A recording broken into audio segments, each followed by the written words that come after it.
Chinese बहू। Chinese बहू हमारी याद तो है ना आपको? भूले तो नहीं ना? हाँ भाई, थोड़ी देर में ही सही, लेकिन चाइनीज बहू की कहानी आ ही गई। क्या हो रहा है ये देश में? चाइना ने तो आतंक ही मचा रखा है।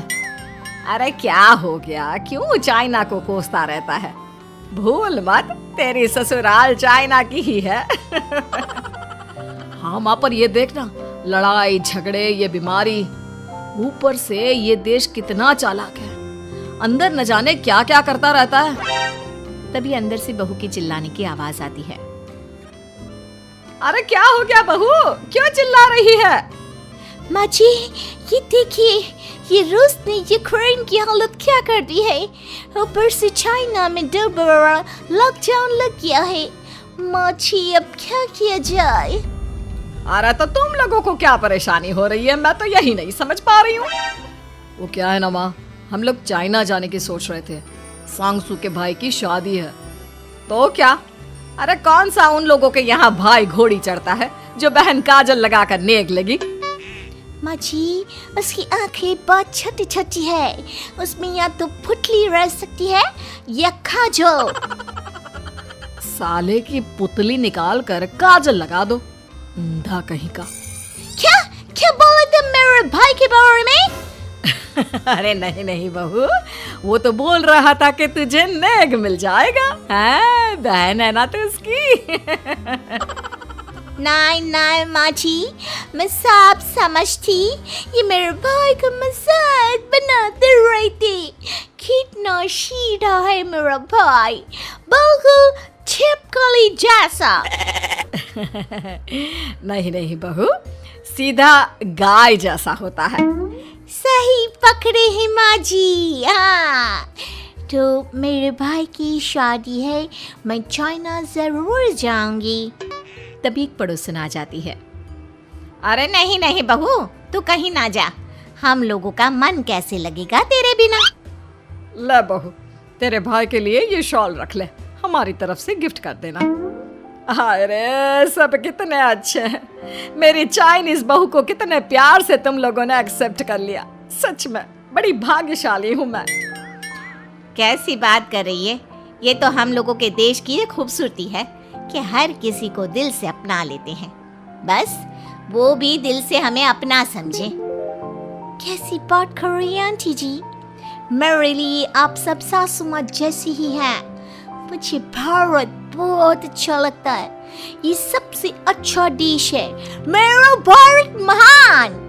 वैसे भी लड़के की शादी जहाँ होती है वो तो वहीं की हो जाती है ना। जीती रे बहू, सही बोल रही है। औरत तो होती ही पानी की तरह है, जो जहाँ जैसे रखे वैसी ही शेप ले लेती है। आंटी जी, ये थोड़ा सा ज्यादा हो गया, समझ नहीं आया। नो प्रॉब्लम, मैं चाय बना कर लाती हूँ। फिर क्या, वो दिन भी आ जाता है जब बेटे बहू को चाइना जाना पड़ता है। वहाँ जाकर बहू का भाई कहता है, मेरे बहन आ गए, मेरे बहन आ गए। मैंने सबको बोला कि सब हिंदी में बात करेंगे, नहीं तो बहन नाराज हो जाएगी। थैंक्स बॉय, हिंदी मेरी भाषा है, आप मुझे उसमें बात करना अच्छा लगता है। आपने जीजा जी से मिलो। ओ बहन, तुम अंदर चलो। सभी बहू को अंदर लेकर चले जाते हैं, लेकिन सांगसू का पति, वो तो बेचारा चाइना के ससुराल के आंगन में अकेला खड़ा रहता है। काफी देर तक जब कोई उसे नहीं पूछता तो वो माँ को घर पर फोन करता है। हाँ बेटा, पहुँच गए ना कुशल मंगल? हाँ माँ, लेकिन सांगसू पता नहीं कहाँ है, वो तो अंदर गई है, तब से बाहर आई ही नहीं। अरे कैसी बात कर रहा है? तो तू अंदर चला जा, तू बाहर क्यों है? अरे दामाद है तू वहाँ का, उन लोगों ने तुझे बिठाया, चाय पानी कुछ नहीं पूछा? नहीं ना माँ। तभी सामने से सांगसू आती है। क्यों आप अभी तक तैयार नहीं हुए? और ये बैग लेकर क्यों कमरे से बाहर आए? इसे वहीं रख देते। कमरा? कौन सा कमरा? अरे कैसी बात कर रही हो? जब से तुम अंदर गई हो मैं बाहर ही तो खड़ा हूँ। बहू को बहुत हैरानी होती है और गुस्सा भी आता है। तभी उसका भाई और माँ आ जाते हैं। और सांगसू, अंदर खाना लग गया है। पहले ये बताओ कि मेरे पति को किसी ने खाना या पानी क्यों नहीं पूछा? वो भारत से ससुराल पहली बार आया है, वो भी मेरे कहने पर। उनकी इज्जत क्यों नहीं की? देख बेटी, तूने जबरदस्ती जिद में शादी की थी तो हम लोगों ने कर दी, लेकिन अब तुम ये सोचो, पूरी चाइना में मैं इस इंडियन को अपना दामाद बताऊं? So sorry. हाँ संगसू, और तुम भी चुप रहना, नहीं तो वो लोग मेरी शादी तोड़ देंगे। ओह, ऐसी बात है। कोई बात नहीं, मैं बाहर होटल में रह लेता हूँ, तुम वही करो जो ये लोग चाहते हैं।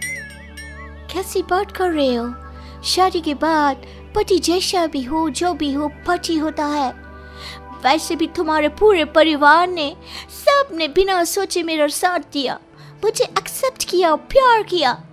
मैं अपने देश में आपको अकेला कैसे छोड़ सकती हूँ? ये हिंदी फिल्म का ड्रामा बंद करो, मैं अभी अब बर्दाश्त नहीं करूँगी।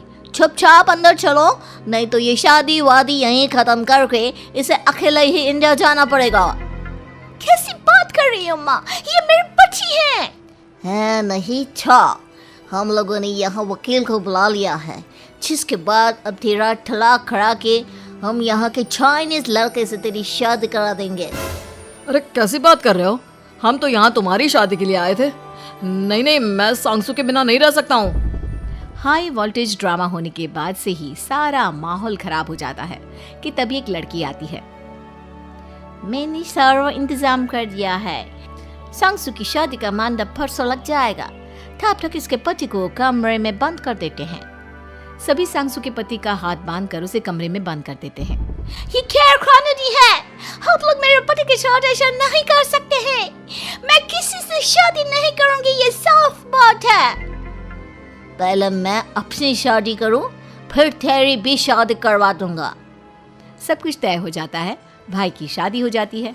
फिर वो दिन भी आ जाता है जब सांगसू की शादी वो लोग जबरदस्ती करने के लिए उसे मंडप पर ले जाते हैं। ऐसा मत करो, ये मेरी बीवी है। मैं किसी से शादी नहीं करूंगी। कैसे नहीं करेगी शादी? शादी तो तेरा बाप भी करेगा। हो, मैं करूंगा शादी। प्लीज कोई मेरी शादी किसी अच्छा औरत से करवा दे। चुप, बिल्कुल चुप। फिर माँ सांगसू और उसके पति से कहती है, तुम लोगों का बच्चा मेरी कैद में है। अगर तुम लोगों ने कोई भी होशियारी की तो मैं इस बच्चे को मार दूंगी। दोनों माँ का रूप देखकर हैरान हो जाते हैं। बच्चे की खातिर दोनों शांत हो जाते हैं और शादी की रस्में शुरू हो जाती है कि तभी सांगसू की सास पुलिस के साथ आ जाती है। माँ, सरसू माँ आ गई, मेरी माँ आ गई। माँ प्लीज हम लोगों को बचाकर वापस ले चलो। पुलिस सभी को गिरफ्तार कर लेती है। बेटी के बच्चे को मारने की धमकी तो कोई चुड़ैल ही दे सकती है। अरे तो ये चुड़ैल ही तो है। ये सही बोल रहे हैं, ये औरत किसी चुड़ैल से कम नहीं है। तभी उन लोगों का बच्चा भी आकर सांगसू के गले लग जाता है। माँ, तू सही समय पर आ गई, लेकिन तुझे कैसे पता चला कि यहाँ ये सब हो रहा है? बेटा, ये चाइनीज लोग ना होते ही धोखेबाज हैं।